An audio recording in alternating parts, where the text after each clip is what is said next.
Good evening. I'm Lisa Sutcliffe, the Hertzfeld Curator of Photography and Media Arts at the Milwaukee Art Museum. I am pleased to welcome you all tonight for a virtual panel, Collaboration, A Potential History of Photography, in conjunction with the exhibition, Susan Meiselas, Through a Woman's Lens, now on view virtually at the Milwaukee Art Museum. And we are sharing a link to the virtual tour in the chat so that if you haven't seen the exhibition, you can take a walk through virtually. I'd like to start off by thanking our sponsors of the exhibition and its programs. First and foremost, we want to thank the Hertzfeld Foundation, sponsors of this exhibition, tonight's program, and indeed all exhibitions in the Hertzfeld Center for Photography and Media Arts. Thank you to our supporting sponsor, Northern Trust, our contributing sponsor, David C. and Sarah Jean Ruttenberg Arts Foundation, and thank you to our community partners, Lotus Legal and Sojourner Family Peace Center. We also want to thank the museum's Visionaries. The Visionaries are a very special group of donors that underwrite the year of exhibitions, allowing us to look more broadly at our exhibition schedule, as well as the connections between exhibitions, programs, and the community. A special thank you for the steadfast support of Donna and Donald Baumgartner, John and Murph Burke, Sheldon and Marianne Lubar, Joel and Karen Quadracci, Sue and Bud Seelig, and Jeff Yabuki and the Yabuki Family Foundation. At the museum, I'd like to thank Marcel Polednik, the museum's Donna and Donald Baumgartner director, for navigating the uncharted waters during this time of COVID-19 and supporting programs like the one we are hosting this evening. Thank you also to our members. Your support allows us to offer programs that engage the community, conduct conservation and scholarship around the remarkable works in the museum's collection, create educational resources for students from kindergarten to aspiring art historians, and host exhibitions like Susan Meiselas, Through a Woman's Lens. Collaboration is a central theme of this exhibition, which focuses on an aspect of the early period of the work of Susan Meiselas, in which, guided by her own intuition, she examined the lives and perspectives of women on the edges of the mainstream, narratives that might have otherwise been overlooked. Meiselas often works in a participatory manner that honors her collaborators and the people she photographs. For Meiselas, this process of immersion is key to approaching the people she works with, understanding their perspectives, and making pictures that reveal complicated truths. This close attention to the relationships she builds reflects her understanding of the responsibility of connecting the people in her photographs to a broader audience. Together, the pictures in the exhibition present a portrait not only of a woman at the time, but also of an artist coming of age during the women's movement who understood the challenges women faced, including the structures that limited their opportunities. The exhibition considers this period as a foundation for her documentary practice, grounded in collaboration and immersion, and for her constant exploration of how photography might act as a platform to bring the stories, not just of women, but of people on the periphery to a larger audience. And tonight we'll talk a little bit about another project that she's working on that seeks to do just the same.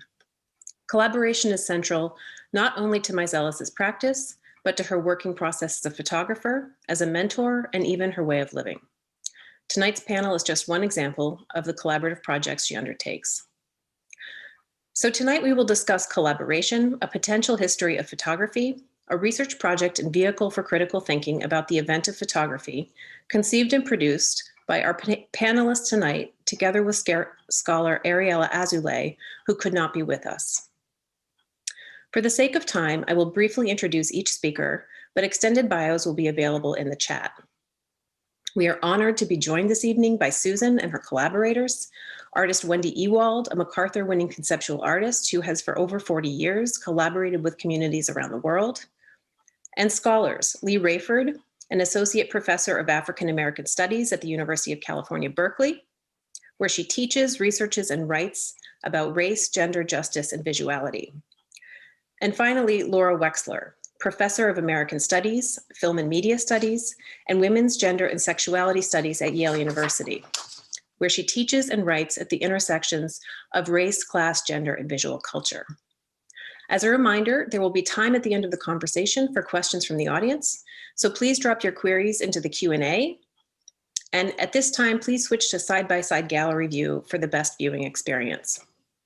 And now it is my honor to invite tonight's panelists to join us.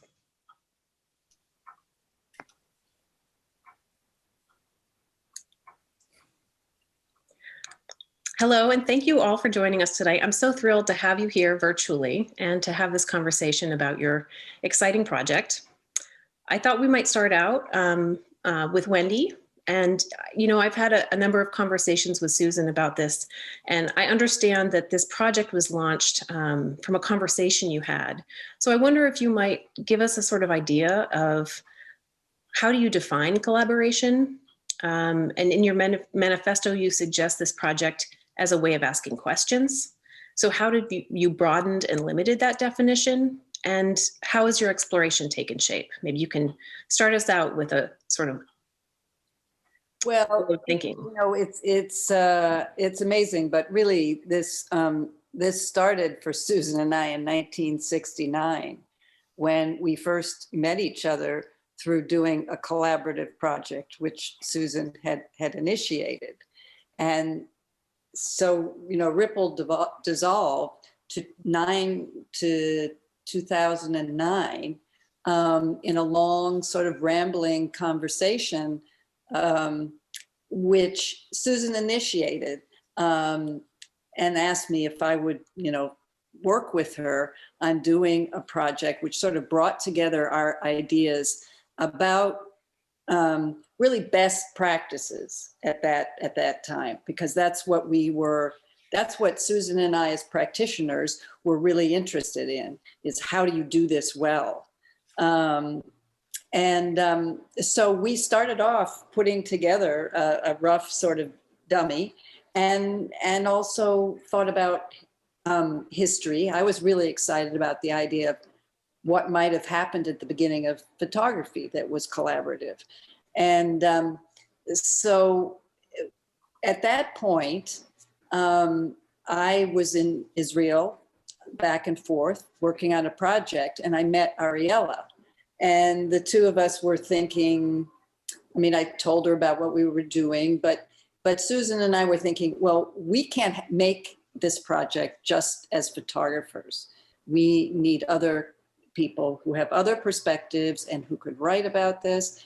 And so we brought and asked Ariella if she would join us. And then we became much more conscious of what other kinds of perspectives we needed that we didn't have.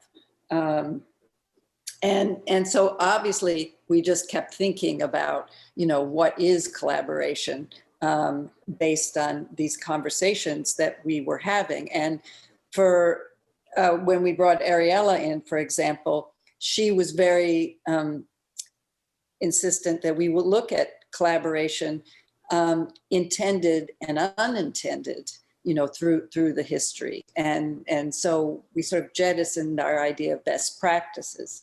And that's just a bit about that. But Susan and I really were one part, and in the beginning especially, and then the conceptualizing was in another part, but we gradually became to blend and understand each other. So here we are putting up the first exhibition, which was a pop-up exhibition at Aperture. And Ariella said, let's just put it up there. We got drugstore prints to put on the wall, and then put tape on the wall to make a frame for the ideas. And you see on the top is the titles of each section, and also a cluster text which defined what we were trying to look at in that one. So this is one of them. The photographer reshapes the traditional authorial position through the photographed person's collaboration. And as you can see in here, there are projects by Julian Germain, his project with one man, of Eugene Richards, with his partner who had cancer, with Nick Nixon and people in his community who had AIDS, and then Susan in working on carnival strippers. So, it's different this is also a very early version. Now we have many more and many deeper ideas for each square. And this is Jim Goldberg. And one of the things that we really wanted to do was to have the material come from the source. So either we tried to get in every square to have either the photographer or the subject talking. And so this is sort of a paradigm for that, with having, Jim giving the picture to the person in the picture and asking them to write with it. So you have he's been able to put both text, their voice, and his picture together. And it not only resonates with the photograph and the actual text, but also how it's written. So it's a visual, metaphor in both text and picture. And Laura? Yeah. Okay. So I thought I would continue to explain about what you're seeing. So we have developed a vocabulary, and that vocabulary includes the word cluster, when this is an example of one, and square, which Wendy was just talking about, and cluster text, which is the explanation of what the cluster is about and what the squares are examples of. I was at the Aperture pop-up exhibition, and then I was delighted to be invited to join shortly after. And frankly, for me, it was the magic of the words in relation to the photographs that first drew me in and made me understand that I could have a role to play in this. And it was in particular, well, here is this cluster about iconization, and how we have images in it of projects in which the photographed person has become an icon. But really, how does that happen? It doesn't happen except for the coordination of many, many, many layers of encounter and circulation. And when you start thinking about the icon in terms of these many layers of collaboration that have resulted in somebody becoming an icon, new kinds of insights possibly emerge. So here is, in fact, one that's classic now for photographic people, historians, which is Dorothea Lange's Migrant Mother. But we know through the further research of Sally Stein and others that Florence Thompson was turned by the US government into an icon of its interventions, and she was irritated by that. And she said so. Not necessarily because she was irritated by the picture, but because she was irritated by the machinery of what turned her into an icon, which didn't represent her properly, she thought. And thinking about that, thinking about all of these clusters and the texts, allows us to, actually for me, it allows new ideas to emerge.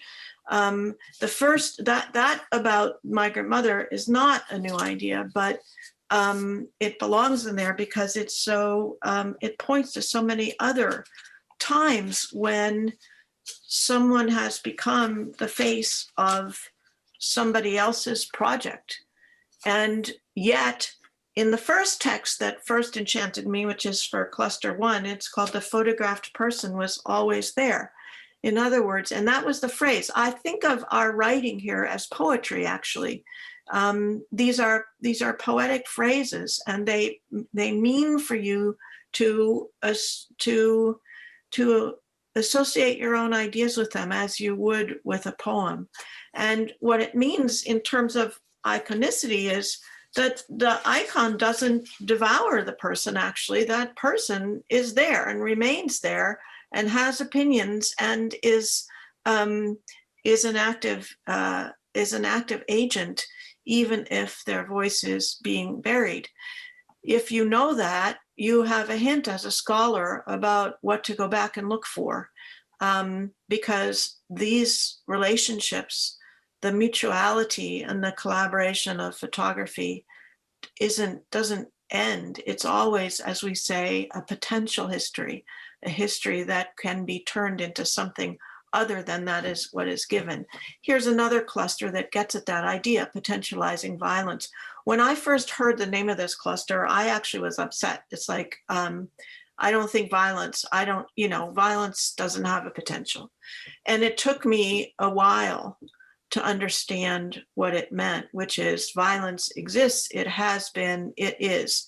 It cannot get undone, but it doesn't mean that there are not ways to use it to rethink the social production of hierarchies, to take violence as kind of like a judo, and to see what else can be made of those moments of violence. It's very important that this idea of collaboration is not the Girl Scouts. And I dearly love the Girl Scouts, but it's not, we're not singing Kumbaya around the campfire. There's all kinds of collaboration, forced collaboration. When I first heard the title, really my first thought about the first word that occurs to me is Vichy. I think of collaborators. And here's a square about forced collaboration. Marc Garanger was a soldier during the Algerian war, and he was ordered to unmask Algerian women and take their photographs. And here are two of these notorious photographs, very painful, that he took. He says they were firing at me with their eyes. He forced them to collaborate. He came home, and for many years, he was upset about having forced this collaboration. And later, he went back with the images and showed them again to the people. And he thought that it was a moment when, as he says, the women could, in some sense, tell of their experience to the children who hadn't, people were not talking about this pain, and they could show what had happened. And in a sense, he felt that it gave them some agency back, and that he was able to collaborate with them in less of a forced way. This is a postulate. It's his postulate. It doesn't mean that we stand by it. It means that here is something interesting in the relationships among people that photography forges. Here is an interesting moment to think about photography beyond the single photographer, camera, photograph person, these single dyads. Lee.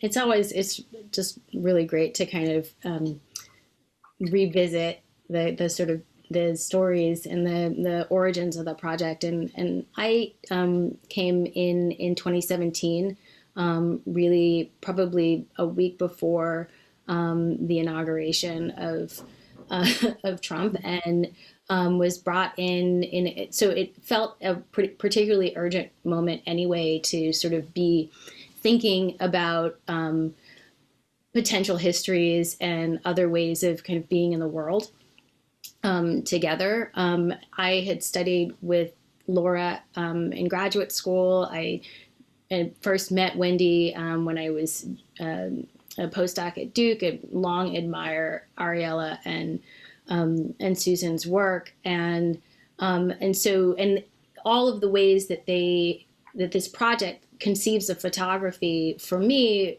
felt very organic to all of the ways I understood my area of study, which is the history of Black folks and photography, African Americans particularly, and social movement photography. And so all of these questions around, how do marginalized peoples or people who are, marginalized outside of the canon of photography history, or outside of the major collections of museums, et cetera.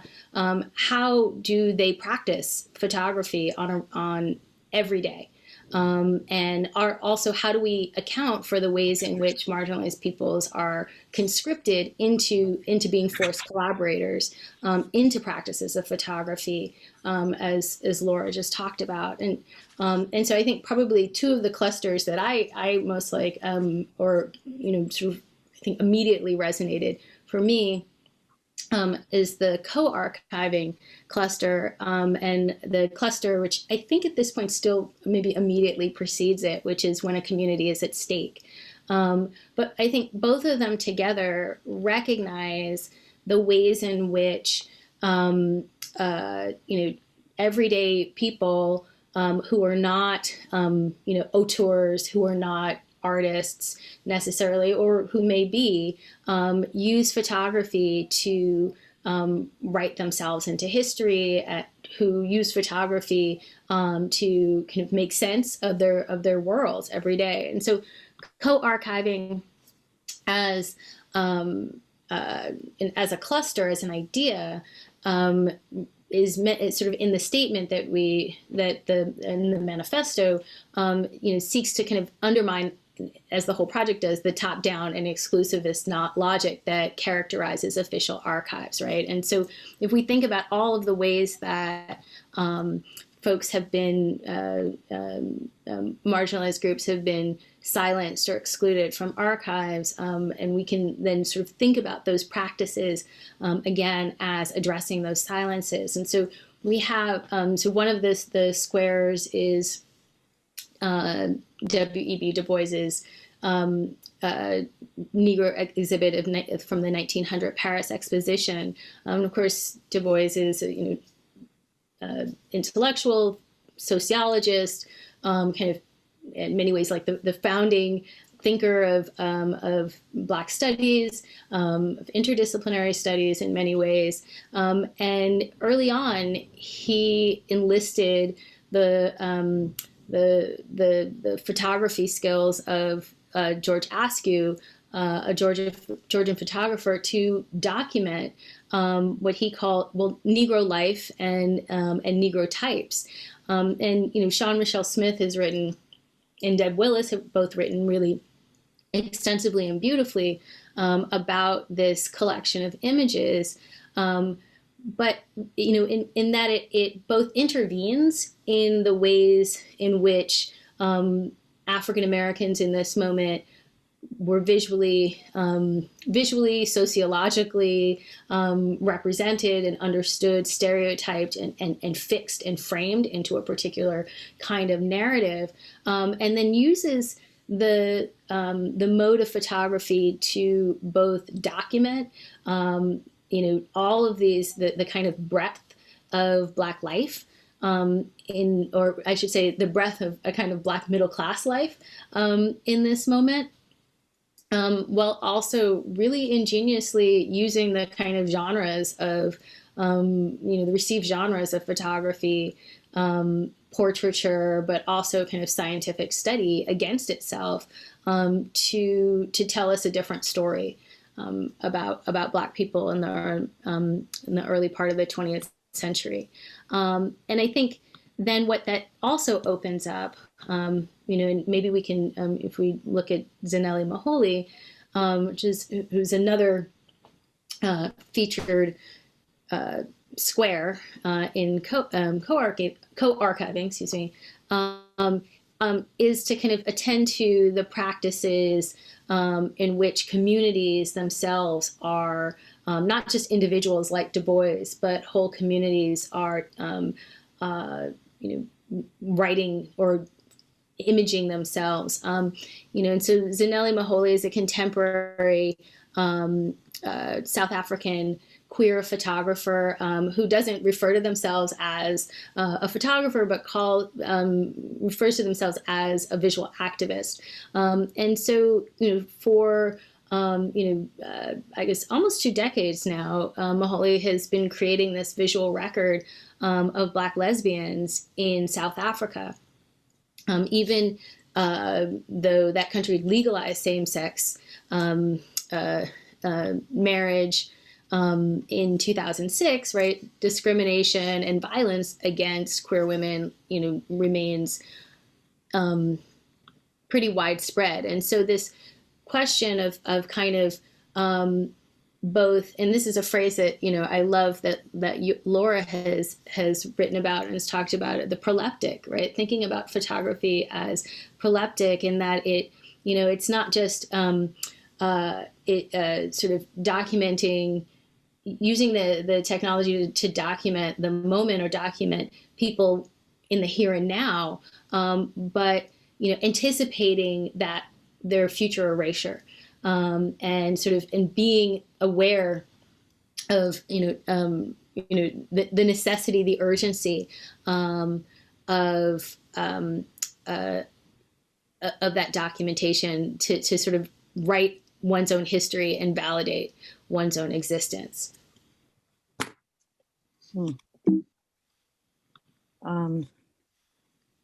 So I guess I hope you can hear me. The idea of showing this is sort of to shift gears a little bit and talk about the behind the scenes in a way. So what you're seeing here is the show goes up, as Wendy was talking about, the squares, which are projects, become grids on the wall. The grids are related to these cluster ideas. And that's the vocabulary that Laura was referring to. This is a gathering at Aperture that after a full day of about 50 people who worked with us, it was an open invitation, pretty much the New York area. People came from various levels, practitioners and theorists and critics and teachers and students. And we spent about an 8-hour day just looking and talking, and then this was sort of the final presentation and discussion that followed it. So I thought I would show you a little bit about, this is following a class that Ariella had begun several months before, and her students were involved in research. So this question of how do we create a participatory process that also relates to the walls, and then, as Lee was saying, organically evolves. When you see these Post-its, the blue, the yellow, the red, each were different kinds of either commentary or critiques or suggestions of new ideas. This one was held actually at the New School. We did these kinds of installations. By the time we get invited, and this is Paul Roth at Ryerson inviting us to use the gallery, and which kind of leads to a more formalized process. So what were paste ups at one stage become a kind of templated square, which is a 20-inch square that can be moved around in different positions, which was really part of that dynamic that we liked so much, seeing when, as people became more included. This is a workshop at Ryerson in Toronto, asking people for other kinds of references that we might not have considered. And they did some research and began things that we were then following up on. The tables that you see there have books, because obviously many of these squares, going back to Jim, Rich and Poor, which many of you would know, is of course a book to itself. And actually at Ryerson, it was we blew up one square into a gallery, and it was the Rich and Poor exhibition. And you can imagine any of these squares being similar type exhibitions. So this was winter of 2018, and I kind of wanted to move us along, but this idea of expanding contributions has also meant that we are now making another shift. And so the shift from the walls is to pages. So we have the opportunity to work with Thames and Hudson in London. And, I keep thinking about the difference between a wall and a book, and obviously the interactivity of the grid that we put on the walls was very dynamic for people and very exciting to see these interconnections. Sometimes they're generationally different time zones, sometimes it's geographic. So it's moving from the wall to the book is a little, this is the beginning, really intensification of our process this summer, in which we're reviewing every square in many cases, doing further research, contextualizing and adding new materials. And I just want to say that I think, we also did projects that were alongside this, which, for example, we had an installation at Art Space in New Haven in which we invited contemporary artists to respond to the squares. And we did a storefront gallery, Slout Gallery in Philadelphia with a similar idea. But this idea of the fixed form and working collectively, and without Zoom, I don't know what we would have done.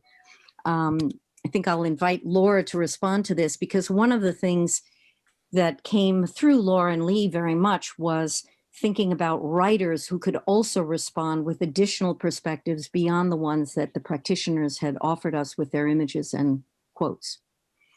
Yeah, so that's what we've been mostly in the weeds of doing for about a year now.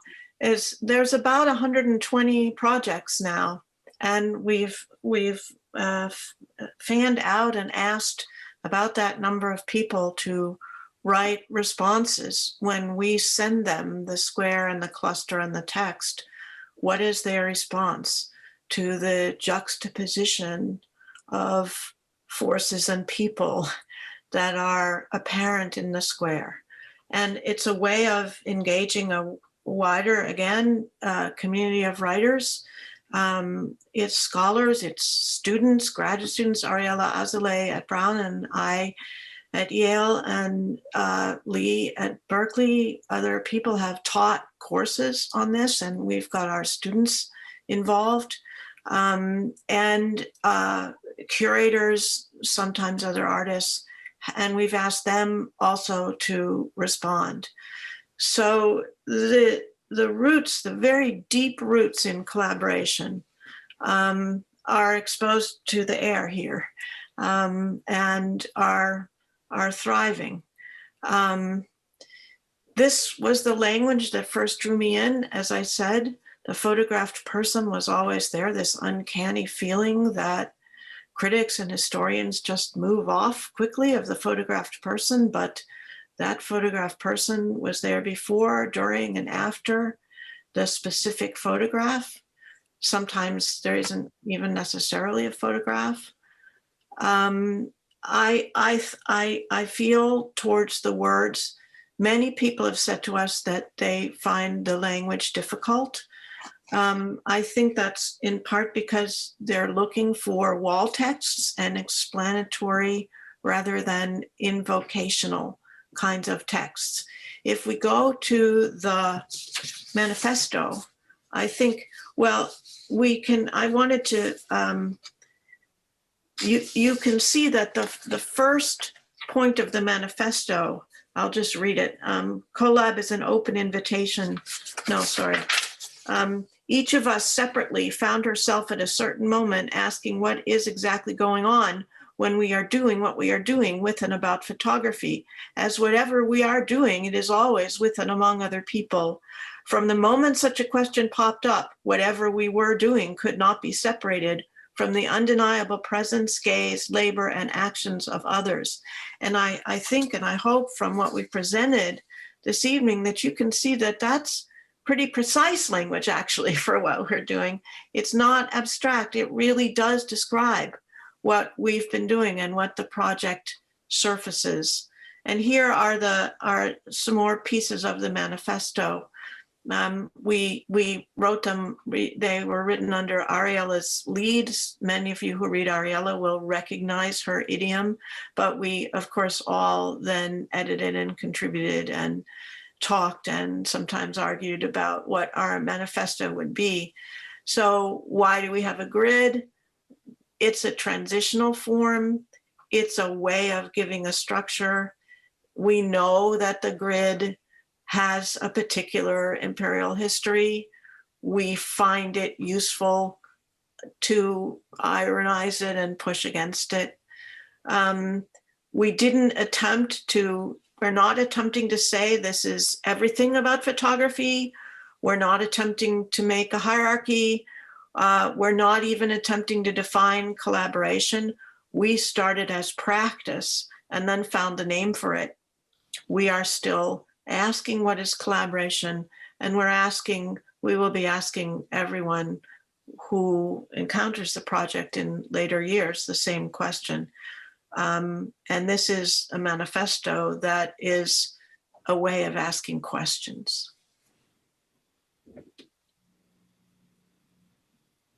Here it is on the wall at Ryerson, I think. Can I just also want to add to one of the innovations, I think, at the Ryerson exhibition was the display that allowed for kind of movability that I think Susan mentioned. And even in this display, there's sort of magnets that are affixing the manifesto text and also the squares themselves to the walls. And I think that is really like a kind of fundamental part of the project, that it's not meant to be fixed in any way, right? We're not fixing a canon. We're not fixing a set of ideas, or even we're not even fixing the emplacement of the photographic projects themselves. And so even in teaching, what we've been able to do after Ryerson created these kind of living squares, and which then become a kind of hands-on template for kind of curatorial project in a classroom. And so having students be able to move the squares around and reimagine relationships, reimagine narratives, right? So the different kinds of ways that this can that the grid can function both as a kind of imposition of order, but also that allows for these kind of unexpected juxtapositions in the ways that the squares and the projects can rub up against one another and produce a different kind of understanding. And I think that that again sort of felt very organic to the kinds of ways that I think that we actually live and breathe with photography in our everyday lives. There's so much rich material to discuss here, and I'm really just so thankful that you all are willing to be so generous as to discuss a project that's really in process right now, so that we can get a glimpse at your sort of collaborative practice as you are working through exhibitions that turn into books that are brought together by conversations around ideas and teaching. And I'm really struck by the way in which this is a playful invitation as much as it is a manifesto or pushing back against a history. There's a lot in the poetics of the language, and you're really asking us to consider or reconsider how we understand photography itself. And I'm so struck as a photo historian. You say we have understood that collaboration is constitutive of photography. It seems so obvious to consider not just the maker, but the subject, the spectator. And yet you ask why this layer of collaboration that takes place through the camera's mediation is constantly ignored. And I find myself sort of shocked that as a curator, that's something that we're sort of just talking about here. But I wonder if we can talk a little bit about the collaborative practice as feminist, and if you would describe it that way, what are the contours of feminist collaborative practice, and how would you describe what you're doing and whether that fits? Lisa, I'll start, but I in no way want to have the last word on this. But one of the principles very early on that I deduced about teaching as a feminist is that everyone around the table has something to say, and you don't know beforehand what it is or whose insight is the one that the group really will catch on fire by, but everyone around the table has something to say. And it seems to me that this is the hub of the wheel of this project as well. And I consider that almost the alpha and omega of feminism. Certainly in my teaching, but also politically, everyone around the table has something to say. I would add to that. I think also the other model for me would be, in some ways, the beloved community, right? That, you know, if everyone around the table has something to say, that, you know, everyone has a contribution to make, no matter, you know, at a different point, and no matter how small or how large. And I think that that functions, you know, at so many different levels, especially, you know, even just in the kind of trying to select projects, right? That on one hand, you want to go, you know, you want to think about some of the most well-known photographic projects, right? That the ones that we share, the ones that are the most iconic in certain kinds of ways, but also I think recognizing, you know, these other kinds of the less well-known projects that, you know, that have as also as much to teach us about photography, you know, as a practice, as an event, as, you know, as the next one. And I think that has been really, you know, a learning process, sort of in the process of learning, right? So in the process of working through these squares and encountering these photographic projects that, you know, I'd never heard of maybe before this, you know, before we sat down, right? And both, you know, what I learned from them, but also in turn, releasing the kind of impulse towards mastery, right? That somehow the goal of the scholar or the academic or the practitioner is to be the master of, you know, of all ideas, to have a complete knowledge. And, you know, I think, you know, Nick Mirzoff notes in one of his books that like more photographs have been created in the last 10 minutes than were created in like the first 100 years of photography, or, you know, some balance of those numbers, right? But, you know, and I think that that's actually a really important and humbling insight and reminder, right? That we, you know, we cannot know everything. We should not know everything, but we have to make room constantly for and hold space for exactly the things that we don't know, and for the possibility, for the knowledge that comes from not knowing as well. So I'm interested in thinking about also the photographs that are not known, because I know that we're sort of working from, or you're working from photographic projects that exist. And so what does that tell us about the photographs that we haven't seen? Or what are the ways in which we can think about incorporating the stories that may not have been told? You know, you talk specifically about this not being a history of photography, and yet you must in some ways work from the history of photography to create it. So how can you push back on that in some way to make sure that those untold stories are a part of this conversation? Well, I think that somewhat happened when we were in Toronto, for example. Because people there felt there were many stories that we weren't telling, that we had our own sort of canon that we were using. And so what we did in that case, which we were planning on doing, I think, was to have a workshop and invite people from the area to come and make a square and add it to the exhibition. And then that sort of was we tried to do that as a continued process, but every time you put something up on the wall, there's going to be a response to it, and it's going to be incomplete.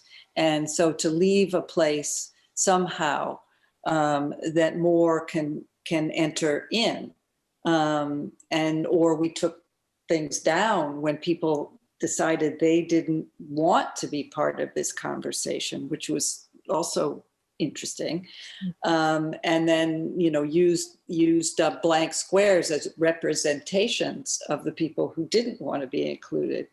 So, so I think, you know, it's been a process, but to try and make it an ever sort of changing and turning and responding to an audience. Mm. So I also think, you know, you talk about responding to an audience, and I think about this project in a way as a form of active listening, and as allowing the collective to narrate their own stories. And I wonder if you can talk about how you as a group have had those conversations and have thought about what stories needed to be included and how you might create those grids, and how that affects our understanding of the role of the collective in making culture, and in creating the narrative that we understand through photography.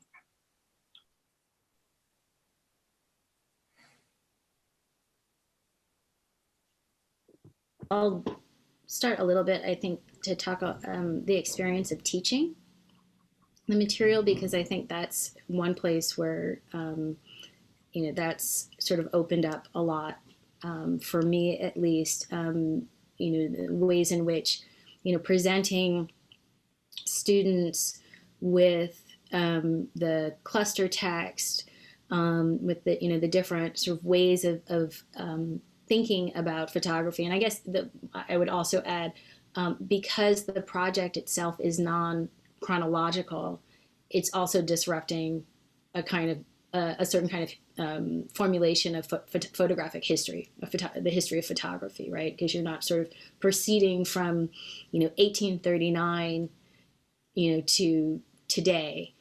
So you're already in a place where, you know, you're kind of opening up, right, that collaboration, that the framework. But I think the ways, you know, so offering to students the language, and then, you know, what they bring, the kinds of projects that they find that are meaningful to them, you know, or the ways that they make sense of the clusters, become a form of, you know, become part of that collaboration, right? So become the ways in which they're extending the project. And I think certainly some of the projects that are now that are included in the book iteration come from the classroom, come from various parts, iterations of the course. And then I think your other part of your question, Lisa, was just about the collaborative. Sorry, if you could just rephrase the last part of your question. So how do we understand the role of the collective, or of these sort of collaborative voices in how we make culture and how we understand culture through photography? Well, and I think, and I'll say quickly that I think my training in cultural studies, rather than say art history, means that the collective is always, you know, that culture is always already a collective endeavor, right? That there's never, that culture is something, is already a we, and it's something that we already share. And so, you know, we cannot make meaning without outside of being in relation with others. And so I think just simply by putting that kind of at the center, or recognize as a starting point, you know, it fundamentally changes it necessitates a different kind of process. If you look at this slide on the far left, you see what's not a book on the table. It's actually a box, and it has a three ring binder with smaller versions of these squares. And this is what we have used for teaching, and in the workshops we've been spread them out on the floor, crawl around, change them. We're hoping to create these boxes as well as books, and to give them out to different groups, community centers, different kinds of schools and churches and places, as the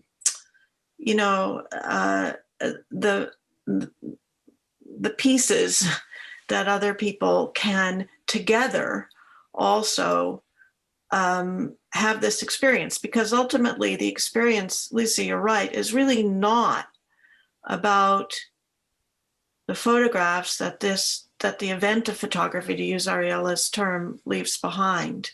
In fact, Ariela would say that the photograph is not even necessary to the event of photography. What's crucial is how people work in combination with one another around the challenges that photography has raised for our lives. And so we're hoping to distribute this box so that more communities of people can have this experience. It's actually not about the history that's on the wall. It's about our discoveries and sharing these discoveries together about how it worked. And then it eventually is on the wall, is the remains of the collaborative process that created the project in the first place.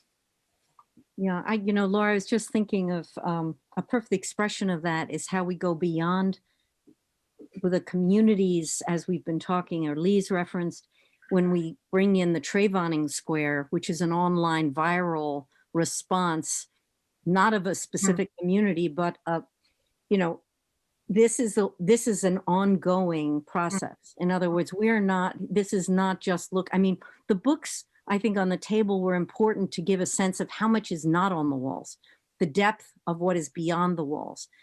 So, we want to, and the idea of the square is so we all know the constraints of how much can equally be in each square, how many images, how many words. It's highly limited, but it just opens up when you interact with it. And I think the challenge we have, the box is the perfect form, because pages are fixed in books that then you have to turn. And, maybe we'll figure out a way to not have it be bound, or we don't know yet. But the idea that you can constantly move and reconsider in relationship to each other, these various projects, etc., change the clusters, open different conversations when you see the interactions. Well, we have a number of excellent questions coming in, and one of them I think relates to what you were just talking about, Susan, and that's, whether thinking about COVID has changed the way that you're considering the project. If you've been considering anything new because of the way we consume images, or if you're considering the ways in which you might release the project in a more digital form. Oh boy. Well, I'll take I think all of us you have to say, why did we have this conversation in 2009 and here we are almost in 2021? Really? It's taken that long? And you've heard a little bit of the iteration of the process, but in a way, the best news of COVID for all of us was we had to sit still. And in fact, we discovered Zoom, and Zoom made it possible for us to be across, at times, 3 time zones and still find ways of interacting and researching together and contributing in different ways. So I look at COVID as being, a surprising gift that none of us chose, but a real opportunity for a different kind of connecting in this process. Previously, we would get together for a long weekend and just sit on the floor, sit at a big table, move papers around. So I don't know if anyone else wants to respond to that idea, but that to me was the real has been the surprising part of this process in the last year. Yeah. I like to connect that to this idea of a potential history, because that's a word that we haven't talked about. But in the disaster and tragedy of COVID, it has actually felt very important to be tracing these lineaments of how human beings have created communities, what have been the dangers, what have been the pushback against the dangers. I think there's been for us a kind of reparative thinking amidst the tragedy that has also carried through in this project, and it connects us also. So, for instance, when Lee talked about the cluster, when a community is at stake, or when Zanelli Maholi is photographing her community, which is under risk of death and defilement. That's when people really have to work together. And I think we responded to that. We had to do this.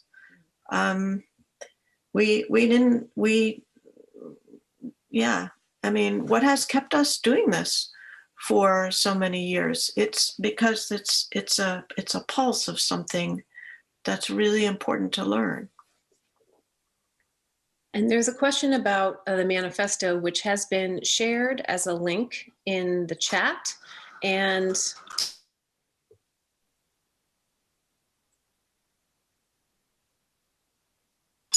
you can find that in the chat. And then there's another question about where the project is located. And it's not really located in a place. It's sort of an idea. So does one of you want to talk about what that means, what it will be, what form it will take eventually?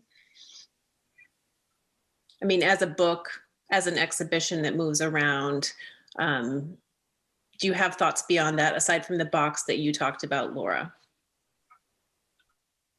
Well, it will be a book that a coffee table book, and Susan, you know more about this than I do, and we're in the process of working on that together, which is a whole different, idea than what we've done before, because now we have to make this fixed.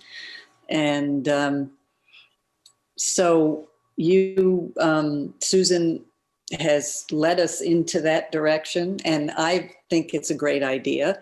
And it's been hard to decide what we want to fix and who we want to get it. And so it's going to be a coffee table book, but then it's also going to be an academic book.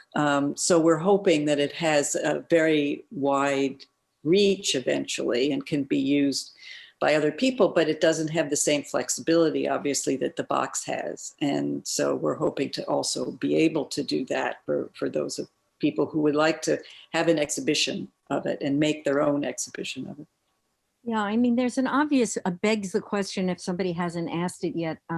Obviously, we thought about digital and what would that involve? And it's sort of a whole scale that we're not sure we could manage, and how to create the framework for people to continue to contribute. I mean, I did something like that with AK Kurdistan, and it became just totally overwhelming. And that was before social media. So I don't know that there's a digital future. I think we're excited about, just to make clear what Wendy was saying, that there's a trade book, which is a physical object, but that the educational might be a three-hold binder where you could take all these projects out and open up a double spread and have it live in a different way. And the lab, this idea that we developed in the lab of having laminated, squares that could be moved around and recolor coded and reorganized, etc. That is certainly something we want to produce, but again, we don't have the economics to do that yet. So the book is the first thing, first stage, and the researching and there are lots, even in, I hope all of you who might know more about any one of the things we showed, these were the very, very early squares, and we didn't have, these are not the latest versions of what we're going to be showing in the book. There's a lot more research that's gone in that has to do with various levels of identification and corrections. So, we're doing the best we can with both participants, from the protagonists who've made photographs and been in the made contributed quotes, revisiting what they contributed. So there are lots of layers still ahead to cut through until we have something that even looks like an object of any kind. There's just one more note I want to say. When you ask, Lisa, where is this going to live? Where is it? It might be subtly, it might be subtle, but what the people work on this, the group of us are several generations of feminist practitioners and scholars. And where I think this is going to live is in the imaginations of the groups of people that come next. That's where it is going to be. Yeah, it really strikes me that it's a call to practitioners, to curators, to historians to reconsider the ways in which we talk about photography and the history of photography, and even think about ways we put together exhibitions, or what our collaborations look like moving forward. And so I want to sort of talk to both Susan and Wendy maybe as practitioners, because I know both of you are really rooted in collaborative practice. And I wonder how, there's a question here about how that has opened this project up for you, and how that has maybe influenced the shape the project has taken. Yeah, it's a good question, because there is definitely Susan and I, and seeing things as practitioners in one way, and then having this sort of gift of having the conceptual ideas of Ariella and Laura and Lee, to rethink things, and I think for me, there's never been a question of not working collaboratively, since I started in photography in 1969. So, and Susan as well. So it's sort of given us, it's given me anyway, an intellectual sort of framework, and to think about it, and also to connect it to other areas. But it always, to me, seemed so limiting that the photographers would not talk about this. I mean, earlier on, I think because photography was questionable for such a long time, of whether it was art or not art, et cetera. And I think practitioners were not comfortable with really talking about that or looking at that. So this, for me anyway, has been a long time coming, and I was very excited to be able to talk with other people about how to do this and how one thinks about it. What do you think, Sue? Yeah, no, I mean, obviously, I think our motivations are, we're hoping to inspire and not paralyze. I think we want people both thinking and making. And I think we want to find the right balance, so that people, open this book almost interactively. It's not a reading book, like turn the page each time.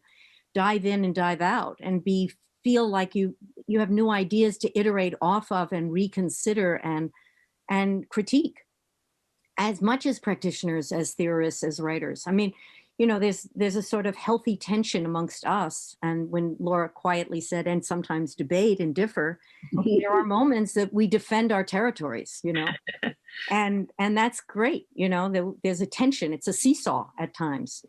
We want the work to have its own integrity in its presentation. And we also want to invite other eyes, other, listeners, other lookers, and keep that. I mean, I know the digital framework would seem like the perfect arena, and maybe we're just generationally more, kind of cautious about putting ourselves into that place. But I do feel at the heart of this, it's been about interaction and inclusion and innovation, innovative thinking, and stretching our boundaries, all of us stretching across other boundaries.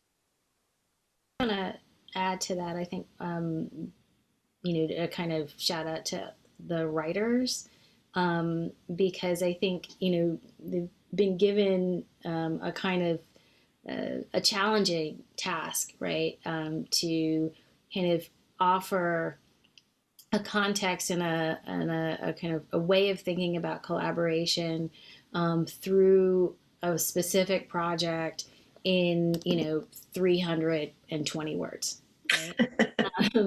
right? But part of that too is really trying to open up space for all of the ways that people have very felt intimate real relationships with photography, as writers, right? And so not trying to just provide not just a kind of wall label, or trying to condense an entire very thick history, but to give us a sense of how, to give us a sense of kind of what that process and practice of being in conversation with photography looks and feels like. And I think and I don't know if this is a kind of it comes out of COVID, but I think some of the risk taking that we've seen in some of the writing, and and they range from sort of very kind of personal. I mean, I just think since we talked about Zanele Maholi's Square, Michelle Pearson Clark, who is the the the photographer laureate of Toronto, wrote the contribution for that square, and I think it's breathtaking, and it really underscores the stakes of Maholi's work in a way that in some ways that maybe another photographer, but like that the writing offers. And so I think that and that does so that's I think also hopefully will give people a sense to when they encounter the project of what they might take from it and what the practice and process might look and feel like. So I have a question here from a fellow curator, which is a good question. She says she can't help wonder how photographic objects, as opposed to photographic practice or the concept of photography, might benefit from being considered within the framework of collaboration.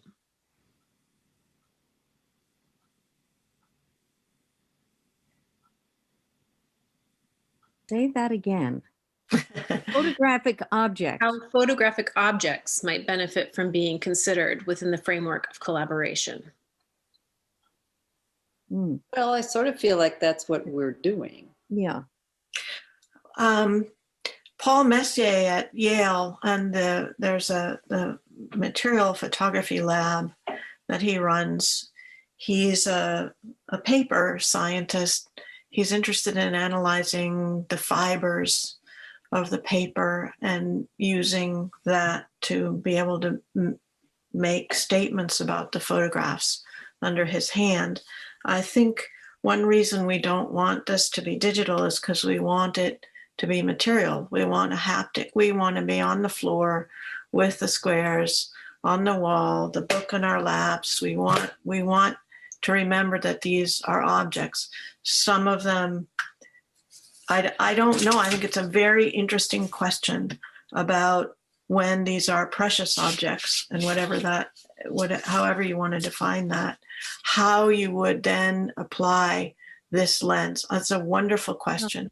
Actually, I have another thought, Laura, which is that we do touch on that a little bit when we get into iconization, but maybe from a different angle, because when we're showing, if the object is only the photograph, and the photograph would normally be framed on a wall as a precious object or a daguerreotype or something of that nature, versus the object when it's the cover of a magazine, as another kind of object that recirculates, and we touch on that, or we take the photograph of Che being transformed into other kinds of objects, including commercialized ones. I mean, so there are different ways of thinking. There are a lot of other people involved in those decisions. So that is another way to think about the collaboration. I mean, we don't circulation, and we don't dissect in this particular. I can't think of a square where we open up the behind the scenes, for example, editorial process that leads to the cover of the magazine. But we all know that Steve McCurry's magazine of The Girl with the Green Eyes, we trace it as he goes back X numbers of years later and how she feels about it, which is one route. But the other route would be, well, how did that one picture of all the ones that he made that time become the cover? I mean, this is, again, we're going to hopefully inspire more questions and from the ones that we've already had, you know? Well, But I think we do that. And I mean, I'm laughing because I feel like our last couple of meetings, we've just had these ongoing arguments about, not arguments, but debates about contact sheets, right? Yes, And yes, right, like contact sheets have been, just a kind of constant, like how, wanting to include them because they are, they give us a different window into process, into selection, into the object itself, right? Into the kind of long life of a particular photograph, but then also thinking about the strictures of a book, right? What can actually be seen in the square, right? And so and I think there are a lot of and there are like a lot of squares in which the photographic image appears in its kind of multiple forms, right? And maybe part of it is that it's just so ingrained and we've taken it for so much for granted in the as part of collaboration. But I think, to me, I think it is that question, because I think did it come from Corey Keller? Is that Corey? But really thinking, I think all of those different kinds of, as Susan was saying, all the different ways the photograph circulates. And I think we have tried to kind of replicate that in different ways, in different squares as necessary. I'm struck too that, it's a vernacular lens you're using, but it also seems somewhat rooted in documentary. And I'm wondering if there's, does staged photography or the sort of, art photography come in any way here where you think about these kind of manufactured collaborations? Yeah. Mhm. Yeah. many examples, many examples. I mean, we have Sally Mann, and then we have Jessie Mann, and Jessie Mann performing former iconic images for Len Prince is one example of one kind of staging of reenactment. We have Sophie Cal. Mm-hmm. Julia Margaret Cameron. Yeah. I mean, Endia Beale, Zanelli Maholi, which, of course, does sort of traverse, kind of different modes. Lisa Rivera's series, Full Boy. Full Boy. I think maybe where we do sort of, I think one of the questions that we've been considering is sort of the more, and I don't know how you abstract modes of photography or landscape modes of photography, or just thinking about, this question of right, the photograph, and thinking about the work of drones, of digital, different kinds of, practices of photography without cameras, right? These are, yes. So I think we're trying to wrestle with a kind of like a range of practices. Yeah. Actually, that's a great point, Lee, because that came right out of a workshop in Toronto. This question is, where's the collaboration with the landscape? Where does that belong in the history of collaboration? And we definitely have sought out, a number of projects which speak to that and in a very direct way in different parts of the world. Yeah. Well, I want to thank you all for joining us tonight. You've definitely given us a rich lens through which to consider the photographic event. And I just want to remind everyone that you can visit the museum's website to check out the virtual tour associated with Susan Meiselas, Through a Woman's Lens. And I want to thank all of our panelists again for a very rich conversation. And we're so looking forward to thinking about your manifesto and seeing the book and considering this way in which we might reconsider how we think about photography and its history. And I just want to also mention that you could join us for our next virtual event, which is Photography and Awareness, Sharing Survivor Stories, Thursday, February 18th at 6 p.m. Central, in which we'll invite Susan Meiselas back to speak with a number of her collaborators from a project made in the 1990s in San Francisco for the first awareness campaign for domestic violence. So we're looking forward to that. And thank you all again for joining us tonight. Thanks. Thank you so very much.